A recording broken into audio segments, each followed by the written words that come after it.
በስመ አብ ወወልድ ወመንፈስ ቅዱስ አሐዱ አምላክ አሜን።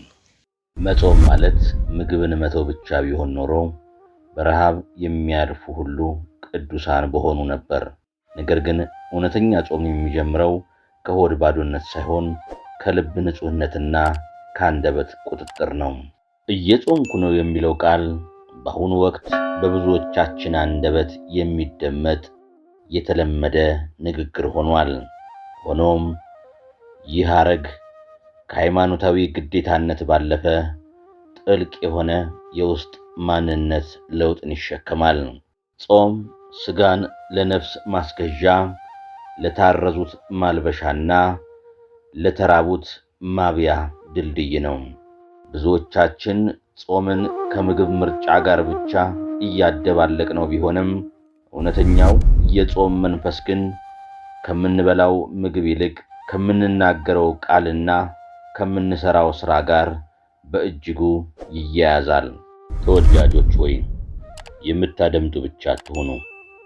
ያስተማርኳችሁን ትምህርት ለሌሎችም በማስተላለፍ መምህራን ትሆኑ ዘንድ ሐዋርያው ቅዱስ ጳውሎስ አንዱ ሌላውን ያንጸው እንዳለ፣ ዳግመኛም በፍርሃትና በመንቀጥቀጥም የራሳችሁን መዳን ፈጽሙ ብሎ እንደተናገረው በስህተት ጎዳና ያሉትን ታድኑ ዘንድ መረባችሁን ጣሉ ብዬ እማጸናችኋለሁ። ይህን ስታደርጉ ቤተ ክርስቲያን ከመቼውም ጊዜ በላይ ትሰፋለች። እኛም ይህን አይተን እጅግ ደስ እንሰኝባችኋለን። እናንተም ለወንድሞቻችሁና ለእህቶቻችሁ ባሳያችሁት ፍቅር በሰማያት ዘንድ ታላቅ ማዕረግና ክብር ታገኛላችሁ። መዳን የግል ብቻ ሳይሆን የጋራ ጉዞ እንደሆነ ልናስተውል ይገባል። እኛ ስንጾም ሌላው እንዲጾም፣ እኛ ስንጸልይ ሌላ እንዲጸልይ፣ እኛ ስንመለስ ሌላውም ወደ እግዚአብሔር መንግሥት እንዲመለስ መንገዱን ማሳየት የሁላችንም የክርስትና ግዴታ ነው። እንደሚታወቀው የእግዚአብሔር ፈቃድ እያንዳንዱ ክርስቲያን ስለ ራሱ መዳን ብቻ እንዲያስብ አይደለም፣ ይልቁንም ወንድሙን በተግባር እንዲያንጽ ነው እንጂ። እያንዳንዳችን በአኗኗራችን ክርስቶስን መስለን ታምነን እንድንኖርና ፍጥረት ሁሉ ወደ እግዚአብሔር መንግሥት እንዲገቡ ማድረግ ይገባናል።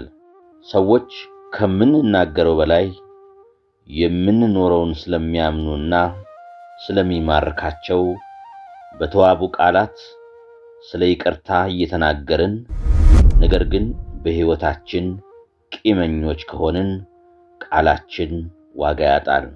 የምንናገረውና የምናስተምረውን የምንኖረው ከሆነ ግን ዓለም ያምነናል፣ እውነቱን ለመቀበል አይቸገርም። ጌታችንና መድኃኒታችን ኢየሱስ ክርስቶስም የሚያደርግም የሚያስተምርም እርሱ ንዑድ ክቡር ነው ብሎ አመስግኖታል። ዛሬ ዓለም የተራበችው ስብከትን ሳይሆን የተሰበከውን የሚኖር ክርስቲያንን ነው። ጾማችን በምግባችን ምርጫ ሳይሆን በጠባያችን መለወጥ ሊመሰክር ይገባል። አያችሁ፣ ጌታችን ሲያስተምር በተግባር የሚሰጠውን ትምህርት በቃል ከሚሰጠው ትምህርት ይልቅ ያስቀድም ነበር። ከመስቀሉ ላይ ሆኖ አባት ሆይ የሚያደርጉትን አያውቁምና ይቅር በላቸው ብሎ ከመጸለዩ በፊት በምድር ላይ በነበረው ቆይታው ጠላቶቹን በመውደድና ለሰቃዮቹ በመራራት በተግባር አሳይቶናል። ከተግባራችን በኋላ ቃላችን ባይከተል እንኳ ሰዎችን ወደ እውነት ለማምጣት ሕይወታችን በቂ ነው። ስለዚህ በቃላችን ከመናገር በላይ በተግባር ክርስቲያኖች መሆናችንን እናሳያቸው። እንደዚህ ካልሆነ ግን ቅዱስ ጳውሎስ አንተ ሌላውን የምታስተምር ራስህን አታስተምርምን ሲል ይወቅሰናል። ለሌላው የንስሐ መንገድ እያሳየን እኛ ግን በኃጢአት የምንኖር ከሆነ፣ ለሌላው የትሕትና ጥቅም እየነገርን እኛ በትዕቢት የምንሞላ ከሆነ ጾማችን ትርጉም አልባ ይሆናል። አንድ ሰው መንፈሳዊ ሕይወቱ የተስተካከለ መሆን እንደሚገባው ለመምከር ስናስብ እኛው ቀድመን የራሳችንን ሕይወት በተግባር ልናስተካክል ይገባናል። የሌሎች ሰዎች ነፍስ መዳን የሚያስጨንቀን ከሆነ ከምንም በፊት እኛው ራሳችን ስለ ራሳችን መዳን እንጨነቅ። ሌሎች ሰዎች ራሳቸውን መግዛት እንዲችሉ የምንሻ ከሆነ ከማንም በፊት እኛው ራሳችን ያንን አድርገን እናሳያቸው። ትክክለኛ ጾም ማለትም ይኸው ነው። ለተወሰነ ሰዓት ከምግበ ሥጋ የመከልከላችን ዓላማም ራሳችንን መግዛት እንድንችል ነውና። ስለዚህ እየጾምኩ ነው የሚል ሰው ካለ ከምንም በፊት እነዚህን ባህሪያት ሊላበስ ይገባል። በመጀመሪያ ትዕግስተኛ፣ ልበ ትሑትና የዋህ መሆን አለበት። እግዚአብሔርን የሚፈራ ልቦና ሊኖረው ይገባል። የፍትወታትን ጅረት ከሁለንተናው የሚያስወግድ፣ ዝሙትንና ክፉ ምኞትን ከልቡ የሚያርቅ ሊሆን ይገባዋል።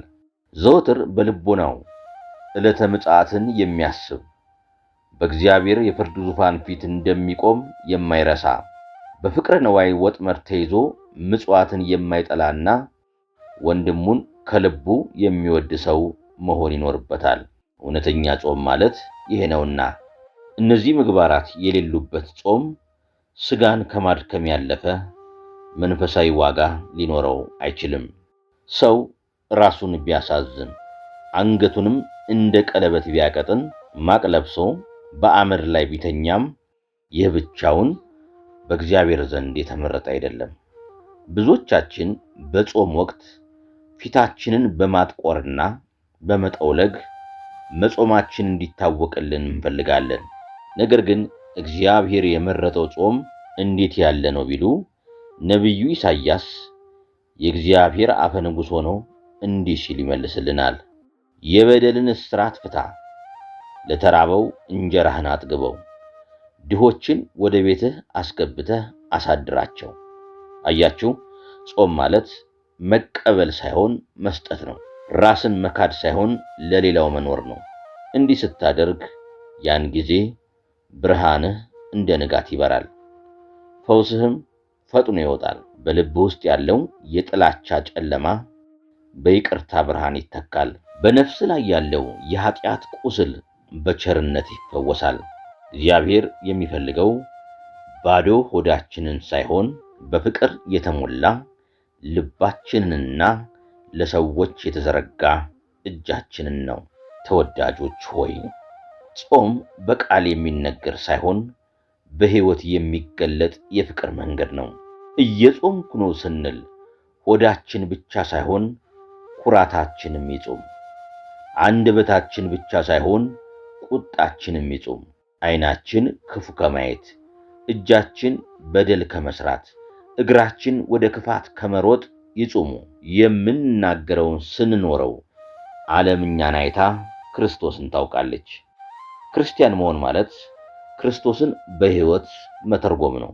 በዚህ የጾም ወቅት እርስ በርሳችን እንተናነጽ፣ የወደቁትን እናንሳ፣ የተራቡትን እናብላ፣ የታረዙትን እናልበስ። ያን ጊዜ ጾማችን ሰማያዊ መዓዛ ያለው መሥዋዕት ሆኖ በእግዚአብሔር ፊት ይቀርባል። ይህ መልእክት ለሌሎችም እንዲደርስና አንዱ ሌላውን እንዲያንጽ ቪዲዮውን ለወዳጆቻችሁ አጋሩ። እንዲሁም መሰል መንፈሳዊ ትምህርቶች እንዲደርሷችሁ ሰብስክራይብ በማድረግ የዚህ መንፈሳዊ ቻናል ቤተሰብ ሁኑ። አስተያየታችሁንና በጾም ወቅት ያገኛችሁትን መንፈሳዊ ጥንካሬ በኮሜንት መስጫው ላይ ብታካፍሉን ለሌሎችም ብርታት ይሆናል። ስላዳመጣችሁኝ እጅግ አመሰግናለሁ። ቸር እግዚአብሔር ጾሙን የበረከትና የድኅነት ያደርግልን። የክርስቶስ ሰላም ከሁላችን ጋር ይሁን። አሜን።